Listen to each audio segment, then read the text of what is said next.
Hi, this is the third post from your friendly therapist. We're glad to be back with you all today, and we've really been thinking a lot about what to discuss.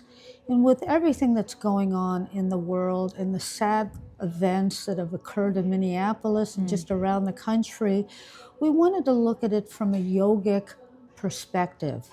So Pam is going to give you some ideas, and then we're going to help you all think about how to best deal with your own community, your own environment, and your own family. Right. So from the yogic perspective, there's 8 limbs of yoga, and I won't discuss all of them, but there's something called the yamas and the niyamas.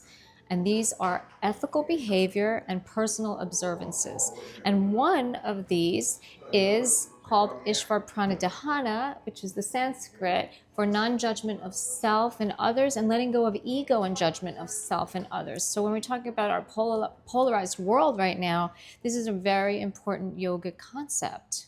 Absolutely, because we all have to have compassion, to treat others with kindness, to do your best to look beyond the initial superficial qualities that we'll see in someone, whether they look different, their color, their skin is different, their religion could be different, but deep down, we're all human. And how do we learn to treat ourselves and others with respect and kindness? Right. And especially now, the political divide, I think we're coming past it a little bit and people are starting to come along and stay in the middle, but it's really more important now. We need to support one another and really stay in the middle of the political divide. Can you sit in the middle? Not the black and white, I'm on this side, you're on that side, but can we stay in the gray area, right in the middle, and just respect one another, even if we don't agree with each other? Right. It's not about agreeing. It's not even about disagreeing, but it's showing a healthy respect and say, I hear what you're saying.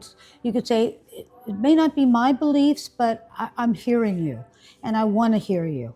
And even that is showing that you care or that you're interested.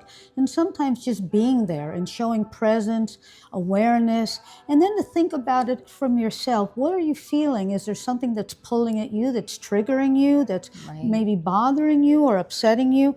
Try to understand your own awarenesses or what you're not allowing yourself to get in touch with. Exactly. And instead of reacting in a defensive way when you don't agree with someone, just sit, breathe in, breathe out, and then allow someone to speak. You may not agree, but you can listen. And it's an old cliche, Right. let's listen more than we talk. Right. And That's it's why true. we have 2 ears and one mouth. And it's not about being right. Right now, I think it's more about trying to